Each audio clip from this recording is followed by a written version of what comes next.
老人在凳子上架起狙击枪，瞄准远处的3个衣冠禽兽。倘若一枪毙命，反倒太过便宜这几个人渣。他缓缓调转枪口，锁定正中间最嚣张的黄毛。此刻，这个恶棍正双腿夹着香槟，洋洋得意地准备开瓶庆祝。就在瓶塞被拔出的刹那，老人果断扣动扳机，子弹呼啸而出，鲜血和碎片炸裂飞溅。一场蓄谋已久的猎杀被完美伪装成一场意外，顺便废掉了人渣的作案工具。老人不慌不忙地收起枪，利落地穿好外套，弯腰捡起掉落的弹壳，随即快步下楼，悄无声息地混入公园扎堆下棋的人群中。一局棋还未下完，他已为惨遭摧残的孙女亲手讨回了第一笔血债。老人之所以如此狠绝，是因为3个恶徒犯下了不可饶恕的罪孽。那天伊万的孙女卡佳放学回家，途经3个恶徒合租的公寓楼下，他们立刻对她起了邪念。其中2人快步下楼将卡佳拦下，对方假借朋友过生日的名义，假意热情邀约卡佳上楼做客。可卡佳本能的拒绝，但架不住2人的软磨硬泡，甚至不惜当众下跪。毕竟他们曾是高中同学，卡佳盛情难却，便毫无防备地答应了。却不知这一步踏出，便是坠入万劫不复的地狱深渊。就在卡佳正在唱生日祝福歌时，丝毫没有察觉身后的恶意。黄毛趁他不备，偷偷将一瓶不明液体倒入他的酒杯，随后3人一唱一和，怂恿卡佳一饮而尽。他刚喝下不久，便感到天旋地转。单纯的卡佳还以为是喝多了，强撑着摇摇欲坠的身体想要逃离，却被3名恶徒团团围住。他们原形毕露，兽性大发，轮番对卡佳实施惨无人道的糟蹋。直到天黑，他们才肯放过遍体鳞伤的卡佳。做贼心虚的黄毛假意慈悲，强行往他包里塞下50美元，妄图用这点钱封口，掩盖自己的滔天罪行。卡佳踉跄地走出公寓，满心都是恶心与绝望，愤怒地把钱扔到了大街上，拖着残破的身躯失魂落魄回到家中。他无力瘫坐在房门之后，放声崩溃痛哭。爷爷伊万看到孙女狼狈的模样，心头一沉，连忙上前询问发生了什么。卡佳崩溃着说出那个噩梦。听完孙女非人的遭遇，伊万瞬间怒火中烧，他怒气冲冲地拿起斧头，打算前去和3个恶棍拼命，却正好迎面撞上社区的年轻警察刘卡。见此情景，连忙上前将其拦下。刘卡本性正直善良，得知整件残酷的真相后，既悲愤又同情，他连忙安抚暴怒的伊万，劝他先安心在家照料受伤的孙女，剩下的事情交给自己处理。很快，警察便赶到那间公寓实施抓捕。所长一马当先，手持 AK-47狠狠砸开房门，带队强势闯入屋内。3个恶徒猝不及防，瞬间吓得魂飞魄散，只好乖乖束手就擒。起初3人还心存侥幸，百般抵赖，编造谎言妄图蒙混过关。可当警方搜出沾染卡佳血迹的床单铁证，他们再也无法狡辩，只能对自己的犯罪事实供认不讳。本以为案件尘埃落定，正义即将降临，谁料变故陡生，局长却突然亲临现场。原来3个恶徒中的卷毛竟是他的亲生儿子。局长当场翻脸，向所长强势施压，执意想要将卷毛带走。不畏强权的所长断然拒绝，可手握权势的局长蛮横霸道，污蔑审讯流程存在强行逼供，之前的审讯结果全部无效。从这一刻起，压垮弱者的真正悲剧才刚刚拉开序幕。不久之后，卡佳收到了检察院的通知，对方声称地方政府负有协调责任，希望能私下和解这件事儿，企图草草抹平这场罪恶。伊万断然拒绝妥协退让，带着受尽伤害的孙女亲自奔赴检察院对质。可他万万没想到，手握公权的检察官不仅毫无半分同情与良知，反而态度轻佻刻薄，刻意颠倒黑白，公然质疑卡佳，指责他行为不检，是见对方帅气多金而刻意接近，事后又想敲诈勒索。显而易见，检察官早已被局长暗中收买。这些刻薄又恶毒的话语，像一把把锋利的尖刀，对卡佳造成了2次伤害，让他本就破碎的精神更加濒临崩溃，甚至产生了轻生的念头。这让伊万这个无助的老人彻底陷入了绝境。而更让他崩溃的是，没过多久，那3个恶徒竟然被无罪释放。重获自由的3人不仅没有丝毫收敛，反而更加嚣张跋扈，肆无忌惮。他们故意在楼下喝酒狂欢，炫耀自己的特权，明目张胆地彰显自己的无法无天。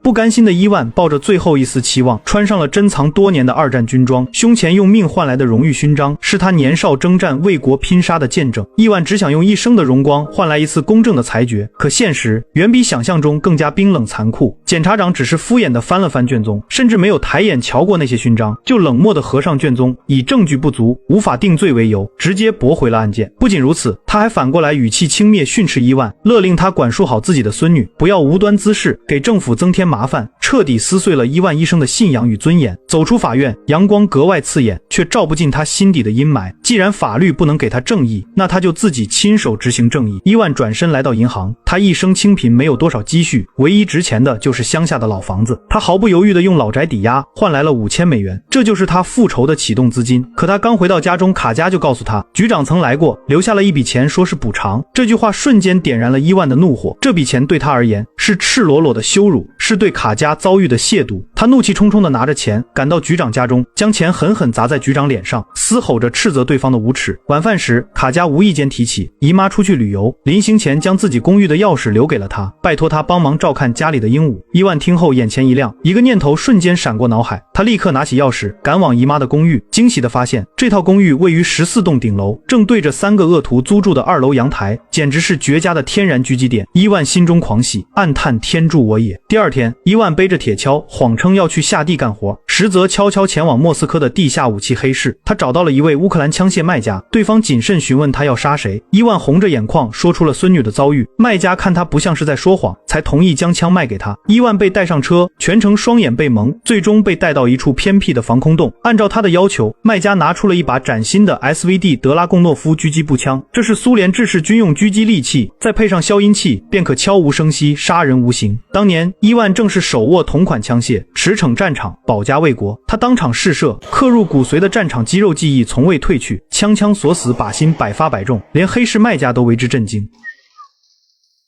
Да ты снайпер, батя. Ё-моё, ворошиловский стрелок прям.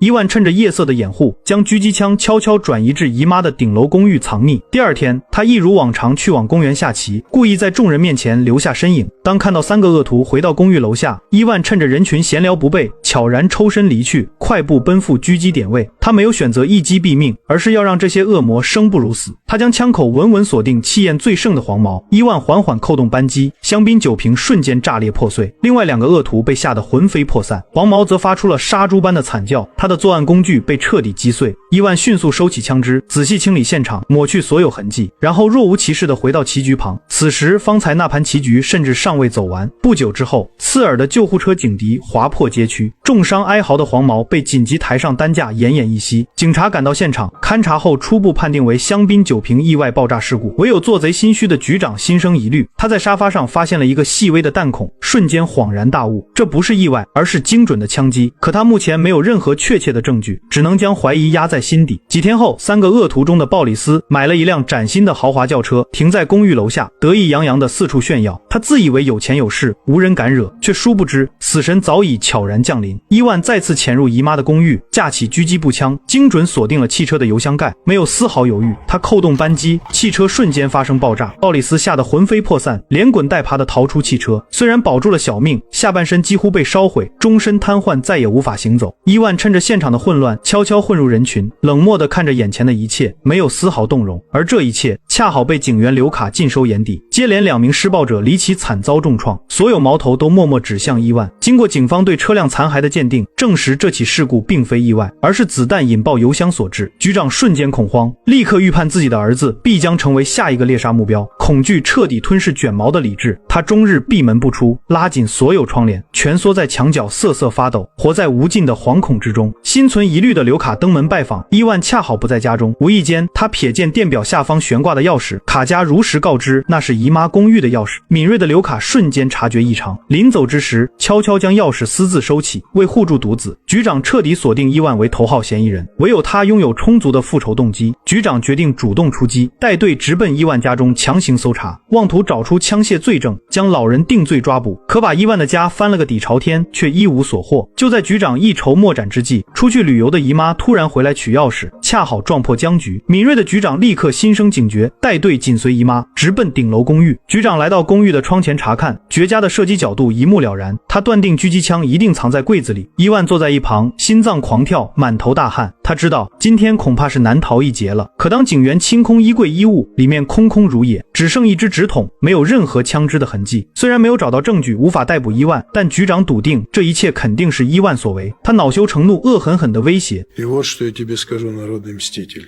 Если с моим Вадимом что-нибудь случится, поздно.伊万的意思是，卷毛早已沦为卑劣的施暴罪犯，即便不死，也永远无法摆脱罪恶的烙印。可局长却误解了他的意思，误以为伊万早已对卷毛痛下杀手。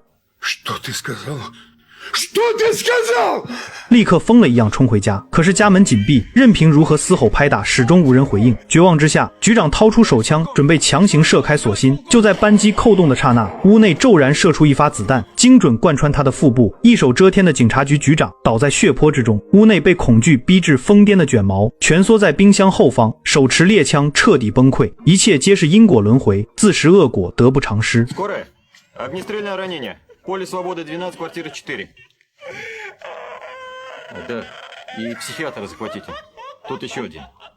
Похоже, тронулся. 可伊万却满心疑惑，自己妥善藏匿的狙击枪为何会凭空消失？直到几天后，刘卡突然叫住了他，伊万才恍然大悟，原来狙击枪早已被刘卡提前拿走，暗中替他抹去了关键罪证。这名心存正义的年轻警员看透了整个城市的黑暗与腐朽。刘卡没有揭发一切真相，选择沉默，选择成全，只是叮嘱伊万以后陪着卡家好好生活，大仇得报。伊万却没有丝毫的快感，只剩满身疲惫与无尽悲凉。这场以暴制暴的血色复仇，终究是一场全员皆苦的悲剧。寂静的屋内缓缓响起轻柔的吉他旋律，在爷爷倾尽一切的守护之下，卡家终于摆脱了噩梦的束缚，走出了阴影，重新找回了心灵的自由。伊万站在门口，听着动听的歌声，压抑已久的泪水夺眶而出。卡家清楚，爷爷为了他亲手沾染鲜血，扛下了所有的黑暗，而这是伊万唯一能为孙女做的事，用自己的方式为他撑起一片没有阴霾的天空，为他讨回本该属于他的正义。